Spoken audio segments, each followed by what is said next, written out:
before 9/11, where the government hijacks a jet by remote control to fly it in the World Trade Center and uses a drill to make NORAD stand down, exactly what then happened 6 months later, as a pretext to attack Afghanistan.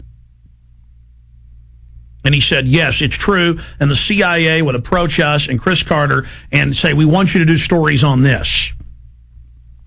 And you can just Google Alex Jones, Dean Haglund, and watch one interview at my house when he came to my home. I got a call, hey, Dean Haglund wants to come to your house. I said, sure. Boom, Dean Haglund's there a couple days later. Drove from California to meet me. What was he talking about? How does this tie into the Watchman? This is from the Lone Gunman, where one of the Lone Gunman investigators, conspiracy theorists, is talking to his father, high-level National Security Council, about the government, a criminal group, planning to stage a terror attack and using drills to make NORAD stand down to then attack Afghanistan. Here it is. What is Scenario 12D? We know it's a war game scenario, that it has to do with airline counterterrorism. Why is that important enough to kill for? Because it's no longer a game. If some terrorist group wants to act out this scenario, why target you for assassination? Depends on who your terrorists are. The men who conceived of it in the first place. You're saying our government plans to commit a terrorist act against a domestic airline? There you go. Indicting the entire government as usual. It's a faction. A small faction. For what possible gain? The Cold War's over, John. But with no clear enemy to stockpile against, the arms market's flat. But bring down a fully loaded 727 into the middle of New York City, and you'll find a dozen tin pot dictators all over the world just clamoring to take responsibility and begging to be smart bombed. I can't believe it. This is about increasing arms sales. Mm-hmm. When? Tonight? How are you going to stop them? Why didn't you tell the world this? Go to the press. You think I'd still be drawing breath 30 minutes after I made that call? The press? Who's going to run this story? We would. This? This is birdcage liner. Wild-eyed crap right up there with Elvis as an alien and two-headed babies. You obviously read it. Don't be so damn naive. You think this is going to save the world?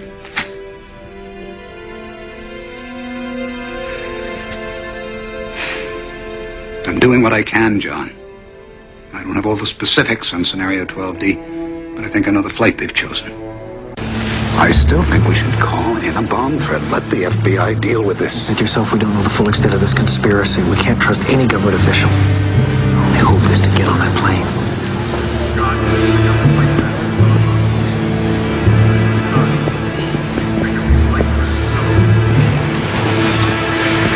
They're boarding. Then that's two problems solved.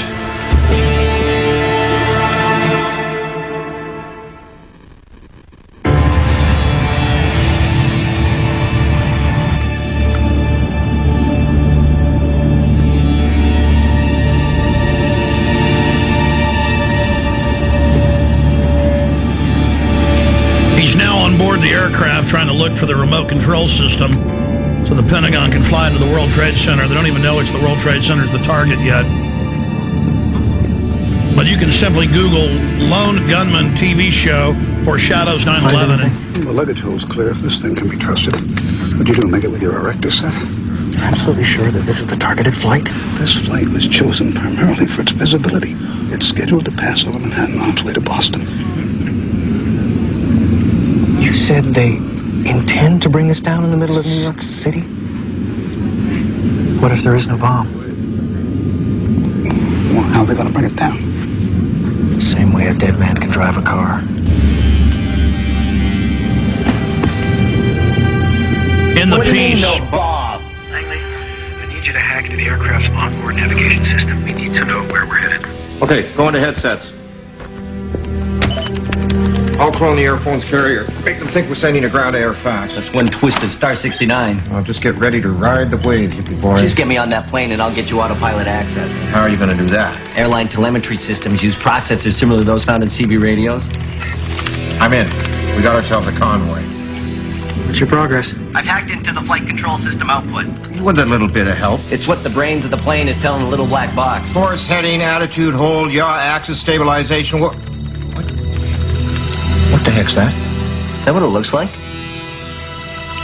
I think it is what it looks like. What does what look like? Modem protocols. Remote access. Somebody on the ground's flying your plane. Bogey, sir. Keep your course. We need to know our flight plan. I'm mapping the data now.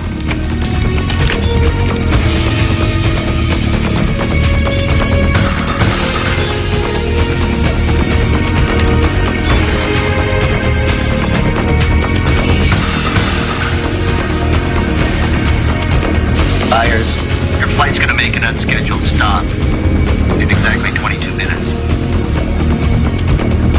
Corner of Liberty and Washington. Lower Manhattan. World Trade Center. I'm going to crash the plane into the World Trade Center. I'll tell the flight crew.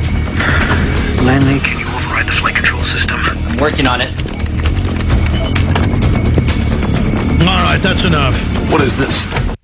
If folks want to go watch the full thing, it's online everywhere. You can even buy the DVD in stores of the series. Now, there are hundreds of examples of this. A few months ago, we wrote a PrisonPlanet.com story about a 2002 Tom Clancy video game where in 2008, the U.S., Israel, and NATO launched a sneak attack on Russia in South Ossetia. And then now the new version of the game came out, and it continues and shows how that will then lead to World War III by 2011. And they do this everywhere. And the Pentagon admittedly spends hundreds of millions of dollars a year just having Hollywood write them terrorist script scenarios that are never made into films.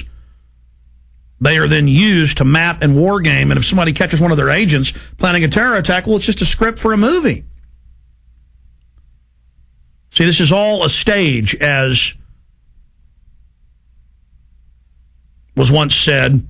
The whole world is nothing but a stage, and each of us players upon it. William Shakespeare. So, why am I so concerned about the Watchman? It was a 3-hour menacing threat, the entire agenda thrown in our face of what the globalists are going to do to us. Now, let me now break it down for you. Let's just go right to the end. Dr. Manhattan, who's been endowed with godlike powers, is working overtime with Ozymandias, the, quote, smartest man in the world, who wears an Illuminati all-seeing eye breastplate. And he's working with Ozymandias, he believes, to stop a Russian-U.S. nuclear war with over 100,000 warheads that would completely destroy the planet. But somebody is blocking his future sight using some type of a special radiation generating system that goes forward and backwards in time, blocking Dr. Manhattan's sight. But Dr. Manhattan is building this giant generator that has his powers to give it to Ozymandias so he can have these godlike powers and control it through a computer. And Dr. Manhattan is somewhat of a baby. He's only been a superhuman for about 25 years. He's learning more and more about his godlike power. And at the end of the movie, Rorschach and others have figured out what's really going on. And this new god, the first godlike man, the new man, the Illuminati new man, he's on Mars building these crystal cities and doing all of this. You know, he's left the love of his life. He's thinking about never coming back to Earth. But she calls him back. She goes to Mars with him. They then come back to Earth. They teleport to the command base of Ozymandias. They now know that he's the one behind the plan to blow up large portions of every major city on Earth, including New York City and the World Trade Center.